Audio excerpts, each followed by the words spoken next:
3. This week we went to go see Final Destination Bloodlines in IMAX. That's right, in IMAX, but is it any good? We'll talk. Hi, how you doing today? It's Just Jess here. Hope you're having a good day. And today, yes, we just saw Final Destination Bloodlines in IMAX, but is it worth it in that format? Honestly, absolutely yes. Why? The movie's literally filmed for IMAX, so what does that mean for you as a viewer? You get to have the extended aspect ratio, which means you see up to 26% more only in IMAX. You get to have the proprietary sound system that provides powerful in-depth audio experience. However, not all the movies in IMAX. Some scenes still have black bars in the top and the bottom. Let's look at an image or a little screenshot from IMAX's official website, and of course links below to the sources that I used to back up my claims that you should see this in IMAX and that was filmed for IMAX. This is not just me shouting from the rooftops. No, it is filmed for IMAX. So let's look at the photo right now. So notice it says experience more picture, right? So it's filmed for IMAX. Notice that on the left and right you see IMAX and you see standard. Notice that the IMAX screen has a little bit more fuller picture. So in terms of the top and bottom, you see more of it. So the experience is just more lively in terms of what's going on in the scene. Now, for those of you that don't know, this scene is where like the explosion happens, the vision happens, they're dancing, they're elegant, they're fancy, they're having the good drinks, the cocktails, the whatever, right? So it's just showing you that it's a more fuller experience to watch this in IMAX. Now let's look at a quote that they posted on their website, so links below, and the quote reads this: Final Destination Bloodlines is the first of the franchise to be filmed for IMAX, which that's pretty cool because I did not know that. And it's fully tailored to be every aspect of the IMAX experience. Working closely with IMAX directors Zach and Adam utilize our proprietary technology throughout the filmmaking process. From IMAX's certified digital cameras to a whopping 15 minutes of IMAX exclusive aspect ratio. That's actually pretty cool. What results is a scarily good film made for the world's most immersive movie experience. So like I said, links below to the sources that I use, and watching this in IMAX, honestly, it was a great experience in the theaters. Final Destination Bloodlines is the newest horror thriller scary movie from the beloved franchise of Final Destination. It takes the genre to new heights, literally and figuratively. If you're a fan of slaughter slasher movies, then you'll feel right at home with this. Unlike that movies, it's usually like a person, a man or female. For this, it's like an entity or death itself coming to kill its victims that weren't supposed to be alive in the first place. When a perfect, beautiful girl in college, Miss Reyes, starts getting visions, or in the previous installments, what you call premonitions of people that would get killed, she notices it starts taking over her life, and it's a reoccurring dream. When it begins to get too much for her, she seeks answers to find out what is going on, and has her life turned upside down, and is scared that her friends, family, and herself might get killed. So, begs the question, will she beat death, or will death beat her? Find out as we talk about it. Before we talk about the future or present, we have to talk about the past and how we got here. I've always loved the franchise of Final Destination. Last week, it was on sale, so I picked up the 5-disc Blu-ray edition at my local Walmart. It was like $13, so it was awesome, and I was watching this every single day up until the movie's release on Friday, right?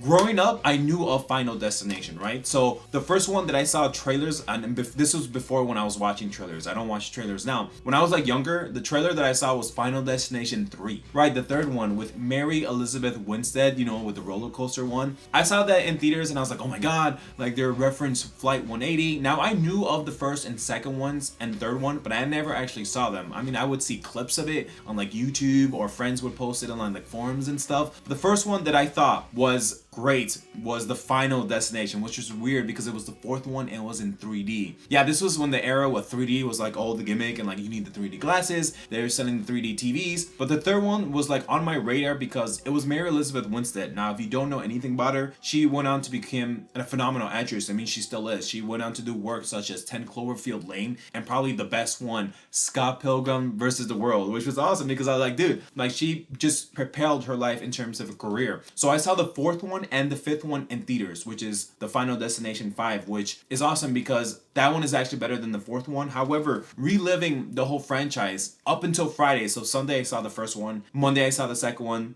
Tuesday I saw the third one, and so on and so forth. So every single day I saw a Final Destination movie up until Bloodlines. Now you're probably thinking, am I all burnt out? No, I think it's very awesome because it builds on the foundation of what the previous one did. Also just changing a little bit of things of like the mechanics and stuff. And it's like a blast from the past going back to this. You see the Motorola Razr phones. I know some of you kids right now are like, what? Yeah, Motorola Razr phones, you get the Apple like computers where like you could see the technology inside, and like the way teenagers and like I guess like teen romance was back then. I was like, dude, this is like so cool, and gave me the iconic scenes of Flight 180, you know, the guy like screaming, he's like, oh my god, where the plane's gonna crash, the plane's gonna crash. And also the second movie was like The Log. The third and fourth and fifth, I mean the roller coaster is cool, but I feel like Flight 180 was just like such a top tier iconic moment for the franchise, even still talked about today. You know, I'm like, oh my god, that's such amazing. But now let's get on with what Bloodlines has to offer for us. So where does the timeline of Bloodlines take place? Well, I initially thought it was before and after. I may have seen a little bit of Easter eggs, and if you've seen the movie, please correct me down below, that there is reference towards the middle of the timeline. But I'm like, that wouldn't make sense because Bloodlines, it's like future and the past. Unfortunately, this is the only movie, and I went to the bathroom for like 3 minutes, and maybe they have mentioned it, but I think this is the one where they don't even mention 180, which is very disheartening because Flight 180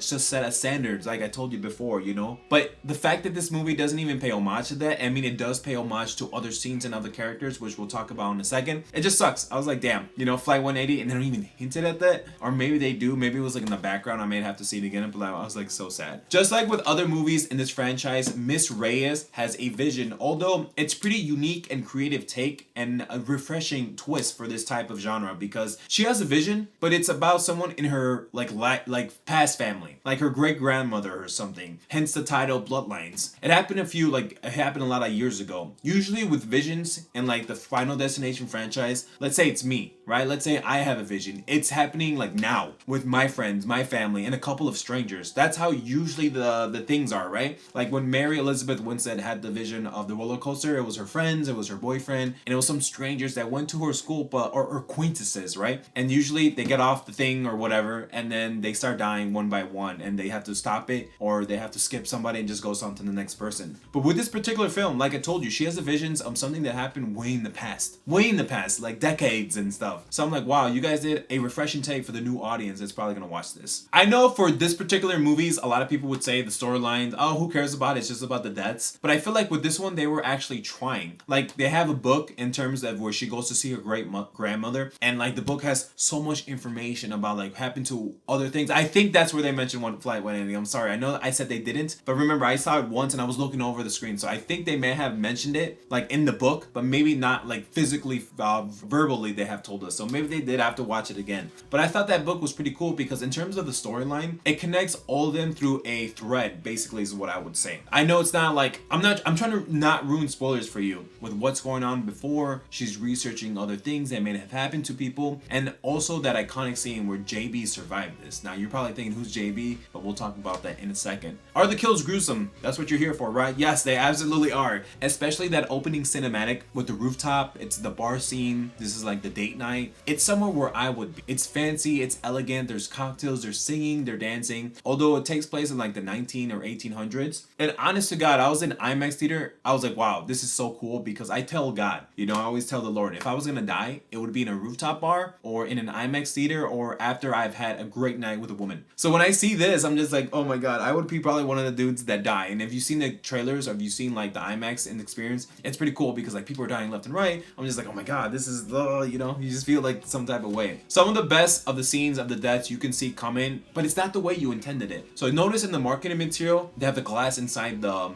drink, right? The cocktail, but it doesn't happen like you think it is. I work as a waiter at a restaurant, and that is my biggest fear, you know, like having that glass inside someone's drink, and I always drink martinis, so having that glass, it's just, oh my God. And that backyard scene, it doesn't happen the way you think. They change it in terms of the rules of engagement. So you might think it's that, but it's not that. I'm trying to best avoid spoilers. One of the great things about this franchise, but also this particular film, is they've learned the way of good use of tension. It makes you play with your emotions, whether it would be a door creak, it'll be like the wind hitting a pencil or something, you know, like things knocking down. It really plays with your feelings of what's going to happen. How's this person getting getting killed in what way, in what horrific way, and like, is it going to be this, is it going to be that way? Unfortunately, it does happen a lot of times, and I'm just like, dude, you're at the edge of your seat thinking of what's going to happen.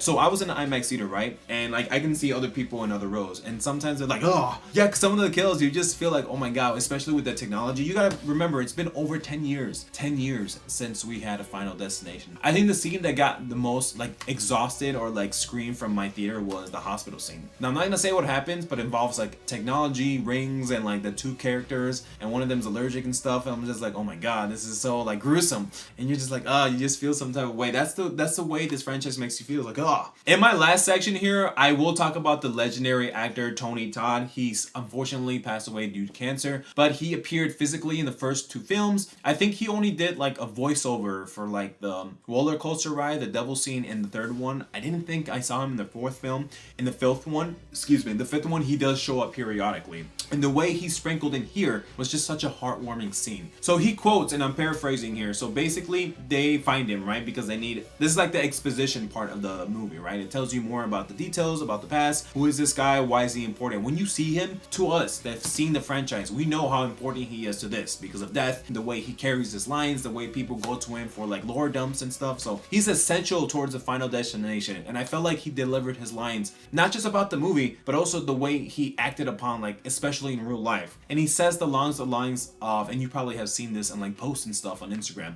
He says the lines along the lines of, I'm going to enjoy my time left, and I urge you to do the same. And it just felt so heartwarming to, even though a movie franchise is about death and about visions, that the fact that this guy and his character came to terms about like the fact that he died and unfortunately did pass away. This was like one of the most heartwarming scenes, not just of the movie, but in the entire franchise. When I felt that scene when I was watching it in IMAX, it felt like the sun hitting me when I was dying. Spoilers for Black Panther movie. Spoilers for that movie. You know when T'Challa kills Michael B. Jordan's character, and he's like, because he knew my family was better than bondage, and he takes him up to the sunrise because that's where he died. I'm like, damn, dude, even though you're going to die, I just felt like he accepted it. He's like, it's gonna be okay, you know, it's gonna be fine. And he just, you know, he did this part. He was in this movie for multiple years. You know, I think it was like 2 decades because they were in 2025. And I was like, dude, even though a movie talks about dying and death, this was like heartwarming, you know, like I told you, a sun hitting in the evening. And I was like, damn, they did him justice, I feel like, at least for this film and for the entire franchise. In summary, in the end of this video review, people are claiming that this is the best of the franchise. I think that's up to debate and interpretation. We also need to watch it again. But I did feel like it was top 3 in terms of the overall quality and how it's made and everything. I think the other 2 would probably beat it as like the first or second one, but like I said, I need to watch it again and then we need to have a debate about it. The visions are pretty cool. It's refreshing for new modern audiences, and the way it's portrayed in terms of the bloodlines with the past and future, and also that heartwarming JB scene. The kills are gruesome. The story is actually better than what you think it is, although the fact that they didn't talk about Flight 180, maybe it was in her book, but I probably missed it because I was looking everywhere. Yeah, this is a great film and a great start for the summer blockbuster season. At the end of the day, I'm actually going to give this an A. Yeah, I think this is an amazing movie. I saw this in IMAX, so results may vary. If you made it this far, I really appreciate so much. Maybe consider hitting that like button and turning on notifications so you never miss a video. With that, take care, bye!